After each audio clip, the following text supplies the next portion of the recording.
lahat ng resources ng bayang ito, ginagamit ng administrasyon na ito para pagtakpan ang kanilang katarantaduhan. Ang tunay na problema, at alam ko nasasaktan si BP rito, saan nakakita ng presidente na yung mga nagrarally noong unang term pa lang niya, pinapasok niya sa Malacanang. Saan nga nakikita ng unang zona niya, nakita niya nagrarally sa harap ng Congress, binabaan niya. Bakit laging nananatilig malakas ang suporta ng maraming Pilipino kay Vice President Sara Duterte? Lahat ng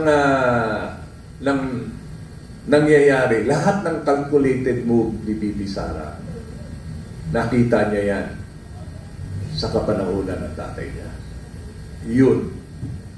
Sa palagay ko ito, akin lang mo ito, yun ang dahilan kung bakit naniniguro si Bibi sa bawat hakbang na kanyang gagawin. Tama po kayo, medyo may sarili siyang palo. Bagamat Duterte po si BP, may kakaiba po. May something so special, kakaiba. Sa inyong palagay, ano po ang kaibahan ng estilo ng kanyang pamumuno bilang Vice President, bilang Vice Presidente po ng Pilipinas, kumpara sa ibang mga leader sa kasalukuyan, sir? Siguro nasa age at saka nasa generation niya. Yung age kasi ni Bibi Sara, ito yung productive age nila . So, at the same time, iba ang approach, iba't ibang dynamics bawat henerasyon. Iba't ibang problema at iba-ibang solusyon. Dito, nakita naman ni Bibi na tumindig siya nung una niyang nakita yung insertion na nadismaya siya dahil akala niya yung second chance, lagi natin sinasabi, ay para ayusin. Nagulat siya dahil marami pa rin talagang magnanakaw na nagpapanggap na mga disente at na nagpapanggap na honorable. Pero nabiktima siya doon sa kanyang pagtitiwala. Nagtiwala siya. Nabiktima siya, napagsamantalaan siya. So ngayon, ayaw niyang mapagsamantalaan siya ulit. Yun ang sarili ko pong pananaw. Being na talagang nakatutok po ako sa pamilya, sa pamumuno ni Tatay Duterte at yung kasabihan na mas magaling, mas better version si Bibi Sara kaysa tatay niya. Parang kasabihan, no? Siyempre, ang ehemplo nag-umpisa sa tatay. Tapos nung anak na ang kumuha, sabi nga nila, there will never be a genius teacher, but there will always be a genius student. Yes. Kaya parang ganun lang po yun. So, papaparaya ang ama kasi syempre, kung ganun po yung basihan at sinasabi, anak ko yan eh. So, hindi siya magiging ganyan kung hindi ako ang ama. Parang ganun. Moving forward, Tatay Rani, sa inyo pong pakiramdam, bakit laging nananatilig malakas ang suporta ng maraming Pilipino kay Vice President Sara Duterte? Ano po yung nakikita ninyong dahilan? Una-una nakita ang pagiging isang dugong Duterte. Si Duterte lang naman talaga ang naging presidente na mahal ng masa at makamasa. Salitang masa, kilusang galawang masa. Saka nakakita ang presidente na yung mga nagrarally noong unang term pa lang niya, pinapasok niya sa Malacanang. Saan nga nakikita ng unang zona niya, nakita niya nagrarally sa harap ng Congress, binabaan niya. Only kaya lang, sabi ko nga, tinatalo kasi tayo nung iba talaga yung mga iba kasi. Kahit sa unang panahon eh. Di ba? So, Sa lahat ng kwento. Konsi, sa lahat ng kwento, walang magiging bida kung walang kontrabida. Ganyan lang yan. So habang nandyan si kontrabida, lalong nakikita yung dahilan kung bakit siya naging bida. So, yan po ang reality, lalo sa Pilipinas. Ganito po yung bansa natin.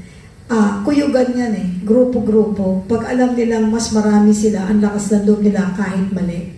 Tandaan niyo po, kahit anong dami ninyo, pag bumitik ang Diyos, tumba kayong lahat. yeah. Tsaka isa pa, madam, ang Pilipino kasi parang hindi pa rin naalis yung hanggang pangarap, dream lang. Diba? Nangarap na kasi, so ayaw naman magtrabaho. Alam niyo title dyan. Parang to dream the impossible dream. Di ba?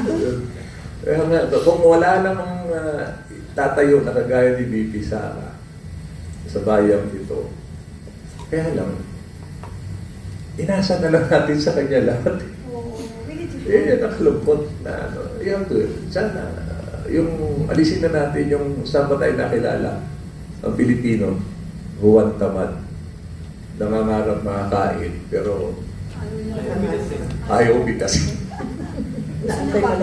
Lahat na, parang spoon feeding, Gusto, parang gano'n. gusto, yeah, babaksak na lang. babagsak na lang, pero namatay tuloy siya sa gutom, hindi pa bumagsak. Dudugtungan ko po yan ha. Ano po yung sa inyong pananaw, no? Ano yung nakita ninyong pinakamahalagang contribution po ni Vice President Sara Duterte sa ating pong bansang Pilipinas? Pinakita niya yung katapatan. Pinakita niya na ang kanyang katapangan. Pinakita niya ang pagtitiwala. At pinakita niya ang kanyang pagmamahal. Yun na. Tunay na pagmamahal. Yeah, tunay na pagmamahal. Totoo po. Po yung Tatay Rani, no? Sa totoo lang, napaka-down to earth niya. Makita mo yan eh. Kasi ang dami pong mga official ng government na sa matataas na posisyon, parang akala mo magsasagala. Kapag nagdamit, hindi ko binabatikos ang kanilang pormahan. Baka gano'n na sila since birth. Pero ang sinasabi ko lang po, Tatay Rani, umayos ka ng tama, lalo na kung ikaw ay isang lingkod bayan.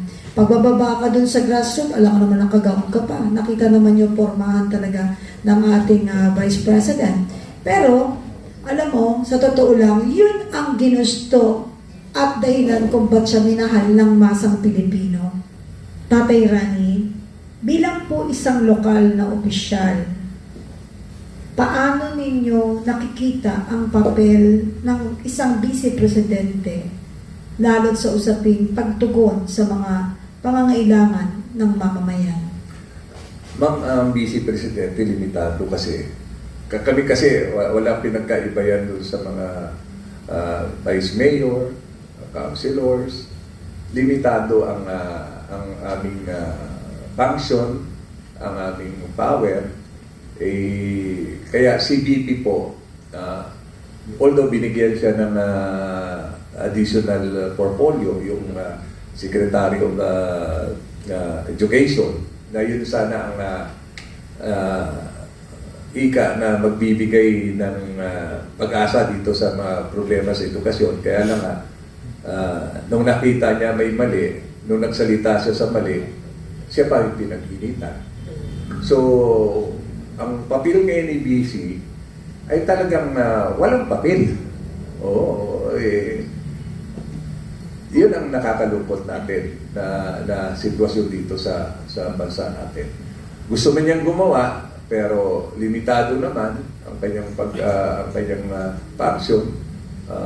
Parang bulaklak lang siya na ganon.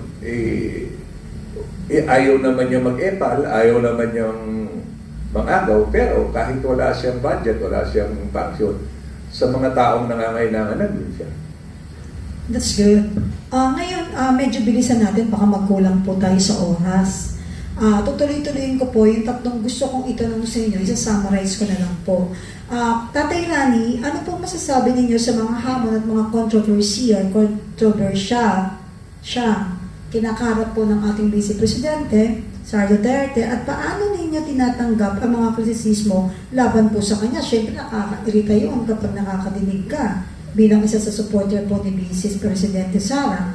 Paano nyo tinatanggap yung mga kasiraan na naririnig nyo na alam nyo hindi totoo? Ano po sa tingin ninyo ang dahilan kung bakit marami pa rin ordinaryong mamamayan ang patuloy na nagtitiwala sa ating Vice President Sara Duterte? Yes, nakakalungkot, pero ako pinagtatanggol ko lalong-lalo na doon sa usapin na confidential fund. Yung confidential fund kasi, kung kumpara mo doon sa kini-question nila, wala pang katiting doon sa confidential fund ni Presidente Marcos na 4 billion. Samantala yung kanyang confidential fund is yung kini-question nila simula sa 125 plus tapos naging 600 plus na. Pero yung nakakaintindi, alam nila kung ano yung proseso ng confidential fund. Ang nakakalungkot lang dito kasi talaga dahil ang lahat ng makinarya ay nasa gobyerno natin dito at ang lahat nga ng ilan ba sa datos natin ngayon yung mga mahihirap na Pilipino.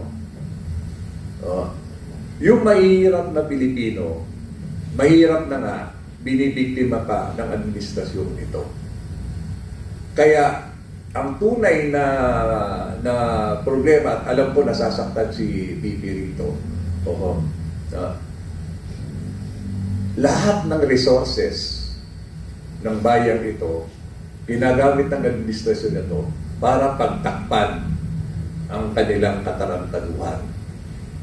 At napakahirap dahil yung ordinaryong mamamayan, yung nangangailangan ng tulong ng bayan, siya yung unang-unang tinatarget na pagtakpan sa mga ayuda.